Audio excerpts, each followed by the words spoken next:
25 number में से कितने नंबर आएंगे तो क्या होगा, हमें ये समझना है। तो मैं आपको पहले कुछ रैंक बताता हूँ कि किस रैंक पर कितने नंबर हैं, आपको अपनी पोजीशनिंग करने में सुविधा मिलेगी। ठीक है, तो लिस्ट बनाइए, एक तरफ लिखिए रैंक, एक तरफ लिखिए स्कोर। ये कौन सा स्कोर है? फाइनल स्कोर है, इंटरव्यू सहित पूरा फाइनल स्कोर क्या है इस बार का। हम जो भी रिसर्च कर रहे हैं 2018-19 की परीक्षा के बेस पे कर रहे हैं, उसी से समझेंगे।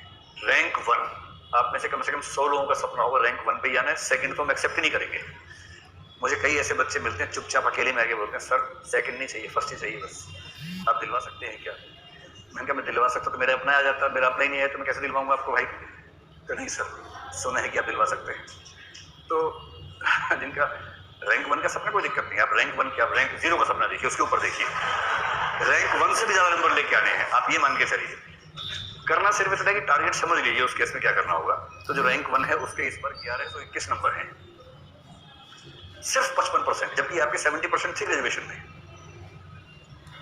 आपको तो 15% कम करने हैं उसमें से। इतना आसान है ये स्टफ करना, जस्ट 55%। ऐसा लगता है ना? एक बार दीजिए मेंस, फिर समझ में आएगा कि 55 क्या होता है। सेकंड रैंक है 1080 नंबर।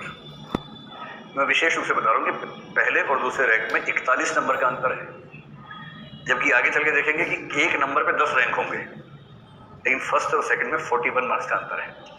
2 के बाद सीधे 10 पर आ जाइए, 1064। इनमें से एक आध के, जैसे मुझे 9th रैंक के पता है नंबर, 10th के नहीं पता है, तो मैंने अनुमान कर लिया कि वो बराबर ही होंगे, इधर 64 मान लेते हैं। 25वां रैंक 1055, यानी कि 15 रैंक चले गए, नंबर केवल 9 कम हुए, 15 रैंक उसी में है बीच में। इसके बाद 50वां रैंक 1036। मैं पहले डिस्क्लेमर लगा रहा हूं, इनमें से एक आध रैंक में नंबर एक आध कम ज्यादा हो सकता है, क्योंकि जैसे 50वां है, मुझे 51वें रैंक के नंबर पता थे, 50 के नहीं पता थे, तो मैंने अनुमान किया कि एक नंबर उससे ज्यादा होगा, इस तरह से। 75वें रैंक पर 1028। इसके बाद थोड़ा जल्दी लीजिए, 100वां रैंक 1019। 100 के बाद सीधे 200 पर आ जाइए, 1001। 200 के बाद 300, 991, 400, 981, 500। 500 काफी कम हो गया, 956 है। ठीक, इतना स्पष्ट है आप लोगों को? जनरल कैटेगरी में आमतौर पर सिलेक्शन आपका 500 के आसपास तक ही जाएगा, उसके नीचे होगा भी नहीं। अगर आप ओबीसी, एससी, एसटी में थोड़ा सा और नीचे तक रैंक मिल सकता है, वरना यही आप मान के चलिए टारगेट इतना ही रखेंगे। इससे 2 निष्कर्ष निकलते हैं, देखिए। अगर आप जनरल, ओबीसी, एससी, एसटी के बारे में सोचें और आईएएस, आईपीएस के बारे में सोचें, तो जनरल में आईएएस 100 रैंक तक मिल पाता है। अगर आपको आईएएस बनना है तो सपना देखिए पहले 100 में आना है।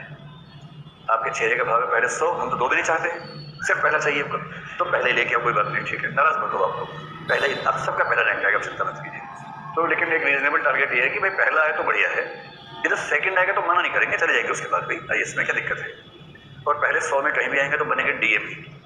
ऐसा नहीं है कि पहला आए तो सीएम बन जाएंगे और दूसरे में डीएम बन गए, बनेंगे डीएम ही, बेशक पहला है, पहले 100वां रैंक आए। और कभी कभी ये होता है कि पहला रैंक आया, नागालैंड मिल गया, 100वां आया, मध्य प्रदेश मिल गया। तो कभी कभी रैंक नीचे आने से कटर अच्छा मिल जाता है। तो अब क्या चाहते हैं? बहुत अच्छा रैंक लेके शहीद हो जाना चाहते हैं, या थोड़ा खराब रैंक लेके जिंदगी बढ़िया गुजारना चाहते हैं, है ना? इसका मतलब ये नहीं कि नागालैंड बुरा है, मध्य प्रदेश अच्छा है। तो भाषा की बात करें, आप जहां सहज हैं, बाकी देश के लिए अच्छा है कि आप नागालैंड जाएं, तमिलनाडु जाएं, आपके लिए शायद अच्छा है कि आपके आसपास 2-4 राज्यों में रह लें। हालांकि जाने से पहले खराब लगता है, लेकिन जब वहां जाके काम करेंगे आपको बड़ा मजा आएगा। ये फीलिंग होती है कि आपने इसी बहाने एक नई दुनिया को देखा और उसको ठीक करने में भूमिका निभाई, ये भी है। तो कभी काटर ऐसा मिले तो तनाव मत लीजिएगा, उसके पीछे बहुत भलाई छिपी है, इस भाव से उसको एक्सेप्ट कीजिएगा। अगर आप ओबीसी में हैं तो आप लगभग 400 रैंक तक आईएएस बन जाएंगे।